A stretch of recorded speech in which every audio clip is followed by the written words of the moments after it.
Hi, my name is Alyssa Harris. I'm going to do this interview today with Sarah Kirk.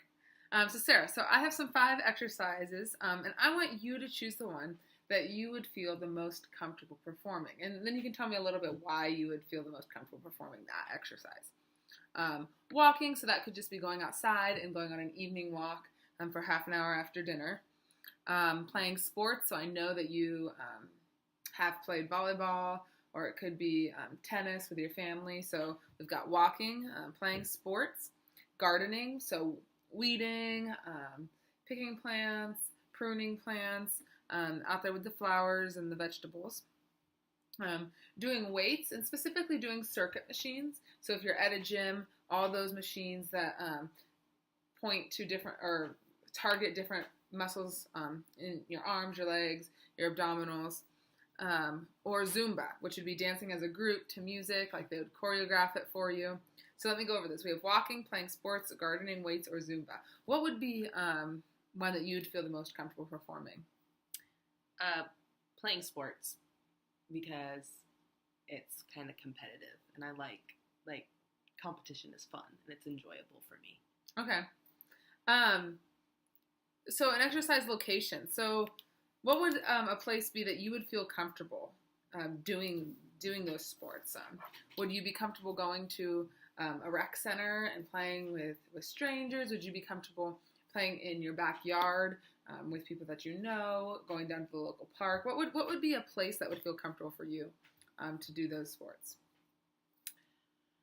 Probably a park, or like more my backyard. Park, backyard. And why would that be? Like, why do you like that over like a rec center? Probably because it's easier to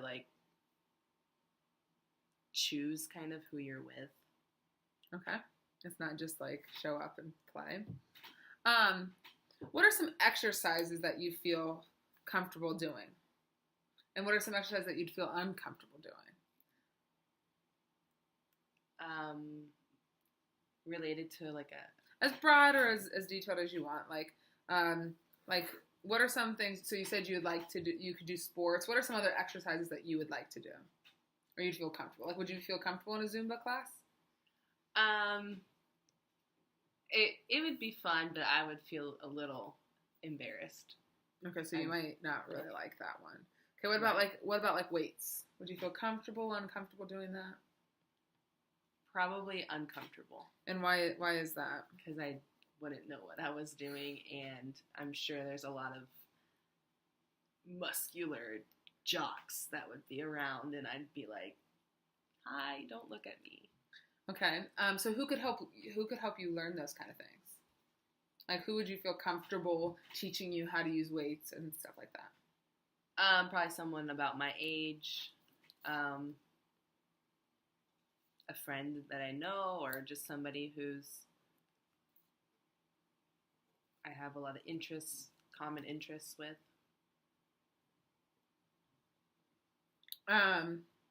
Who would be like a support system or a training partner that would help keep you accountable? Like, would you like that? And then who would that person be? Yeah, I think that would be helpful to have an accountability partner. It'd have to be somebody who could relate to where I'm at, and somebody who knew how to push me but wasn't pushing me to do impossible things. Yeah, pushes you but isn't demanding of make you go all crazy. What are some examples of experiences that may improve your confidence? Like, what are some things that you've really like examples of things that you've enjoyed working out, or you felt really accomplished after you did those, or goals that you have met, things like that?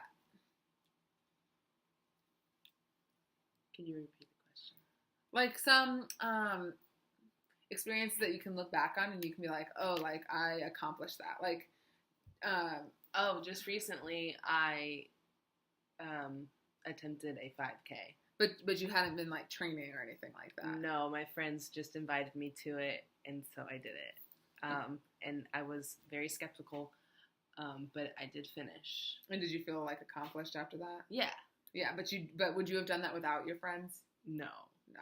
So it was that social support and that accountability that kind of helped you, pushed you there. Good.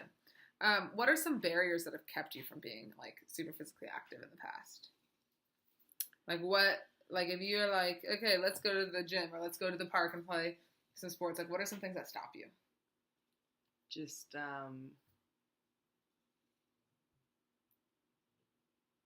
I guess I just haven't felt a huge need to do it. I haven't felt like it was super important. Okay. Do you feel like you have enough time? Time would be a reason too. It's always difficult to make time. Yeah. Okay. And when you've talked about like not having the need or not having time, did you have a support system that was like wanting to do it with you, or was that not there? Like, have you had friends ask you, hey, like, let's start doing this? And then you haven't done it, or you have done it? Maybe a little bit in college. You did have, yeah. I think I had friends that was something that we talked about doing, and we might have done it a few times, but we never kept it up.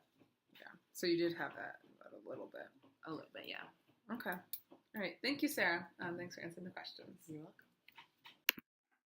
When conducting the interview with Sarah, it became very obvious that a lot of the obstacles were ones that we had talked about in our class. Here we can see that one of her biggest ones that she didn't know what to do with the weights. She had the lack of fitness knowledge or instruction. Don't have confidence when you go into a gym. And that's something that she wanted somebody who she was familiar with, understood her. And she also wanted somebody who would not set unrealistic goals and expectations for her. We don't want to be set up with things that are going to be way too hard that we can't meet, and then failure is going to be inevitable. She also talked that she didn't feel a need for exercise, and didn't really believe that negative health consequences would arise from her choices. Some of the things that she can do to overcome these that she's mentioned have happened in the past is social support. Having friends encourage her to do some exercise and do it with her. She also should develop a routine that would help her to find that she can fit it in her time. And then also just evaluating her values to see if exercise is really something that she should be doing. And that's it.